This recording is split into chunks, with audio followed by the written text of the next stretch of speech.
অনেক অনেক বছর আগের কথা। ধূসর মরুভূমির শেষ প্রান্তে অবস্থিত একটি ছোট জনপদ ছিল আল মাদিনাতুল কাদিম। সেই গ্রামের এক কোণে একটি জীর্ণ কুটিরে বাস করতেন ওমর নামের এক অতি সাধারণ মানুষ। ওমর ছিলেন পেশায় একজন কাঠুরে।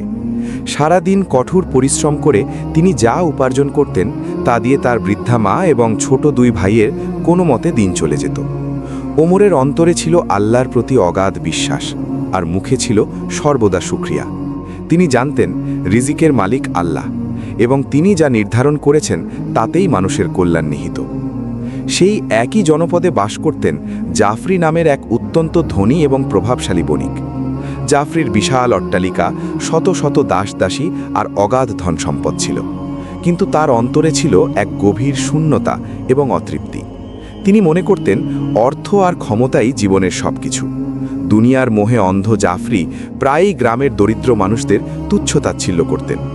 তার কাছে ইবাদত বা আখিরাতের চিন্তার চেয়ে বাণিজ্যের মুনাফাই ছিল সবচেয়ে বড়। তিনি ভুলে গিয়েছিলেন যে এই দুনিয়ার জীবন ক্ষণস্থায়ী এবং একদিন তাকেও তার রবের সামনে দাঁড়াতে হবে। একদিন গ্রামে এক ভয়াবহ খরা দেখা দিল। মাসের পর মাস আকাশ থেকে এক ফোঁটা বৃষ্টিও পড়ল না। কুয়োর পানি শুকিয়ে গেল, মাঠের ফসল পুড়ে ছাই হয়ে গেল। গ্রামের মানুষ হাহাকার করতে শুরু করল। পশু পাখি তৃষ্ণায় মারা যেতে লাগল। এই চরম সংকটের সময় ওমর তার জমানো সামান্য কিছু খেজুর এবং পানি নিয়ে গ্রামের অসহায় শিশুদের মধ্যে বিলিয়ে দিতে লাগলেন। তার মা তাকে জিজ্ঞেস করলেন, বাছা ওমর, আমাদের নিজেদেরই তো খাবার নেই, তুমি সব বিলিয়ে দিলে আমরা কি খাব? ওমর শান্ত কণ্ঠে উত্তর দিলেন, মা, আল্লাহ যাকে রক্ষা করেন তাকে কেউ মারতে পারে না, আমরা তো শুধু উসিলা মাত্র। অন্যদিকে জাফরি এই দুর্যোগকে তার সম্পদ বৃদ্ধির সুযোগ হিসেবে নিলেন। তিনি গ্রামের সমস্ত খাদ্যশস্য গুদামজাত করে রাখলেন এবং আকাশচুম্বী দামে বিক্রি করতে শুরু করলেন। অভুক্ত মানুষগুলো যখন জাফরির দরজায় এক মুঠো খাবারের জন্য আর্তনাদ করছিল, তিনি তখন তাদের তাড়িয়ে দিচ্ছিলেন। জাফরির এক বিশ্বস্ত কর্মচারী তাকে সতর্ক করে বললেন, হুজুর, আল্লাহর গজবকে ভয় করুন, এই গরিবদের অভিশাপ আমাদের ধ্বংস করে দেবে। জাফরি অট্টহাসি দিয়ে বললেন, আল্লাহর কথা ছাড়ো, যার হাতে টাকা আছে দুনিয়া তার গোলাম। এই খরা আমার ভাগ্যের চাকা ঘুরিয়ে দিয়েছে। খরার প্রকোপ বাড়ার সাথে সাথে ওমরের ছোট ভাইটি অসুস্থ হয়ে পড়ল।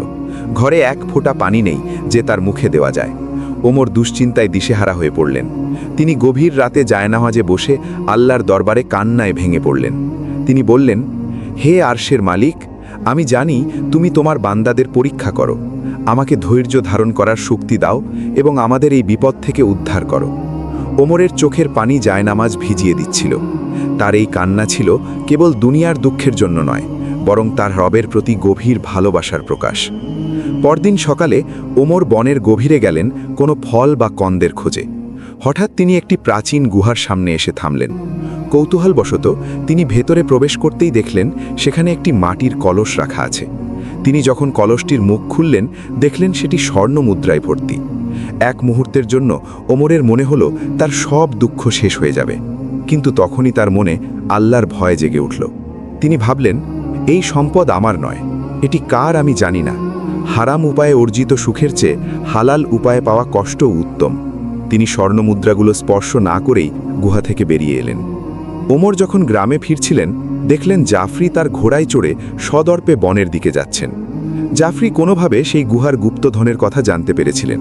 তিনি ওমরের মুখোমুখি হতেই ব্যঙ্গ করে বললেন, হে কাঠুরে, শুনলাম তুই নাকি খুব সৎ, কিন্তু তোর এই সততা তোকে কেবল দারিদ্র্যই দিয়েছে। আজ আমি সেই সম্পদ দখল করতে যাচ্ছি যা দিয়ে আমি এই পুরো রাজ্য কিনে নিতে পারব।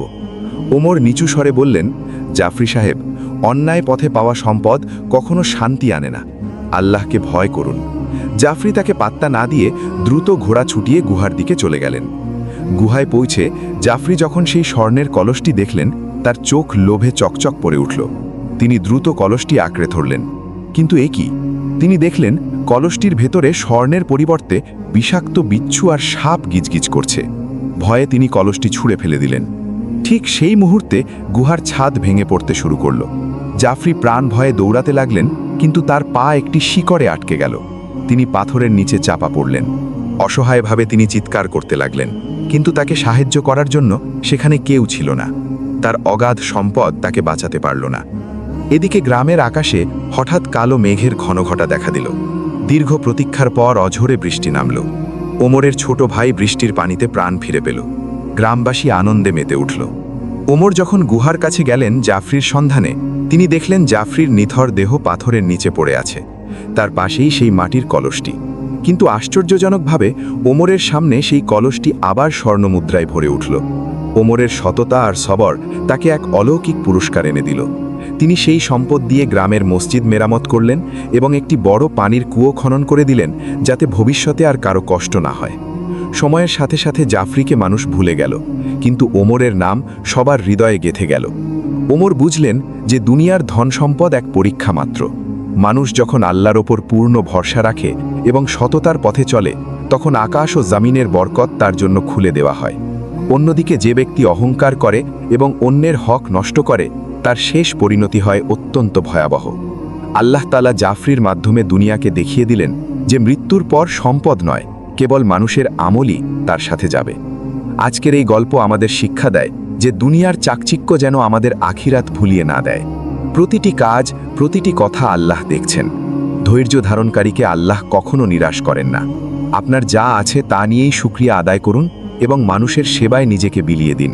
মনে রাখবেন, দুনিয়ার এই স্থিতিশীল সময়ের সফর শেষে আমাদের এমন এক জগতে যেতে হবে যেখানে কাজের হিসেব হবে সূক্ষ্ম থেকে সূক্ষ্মতর।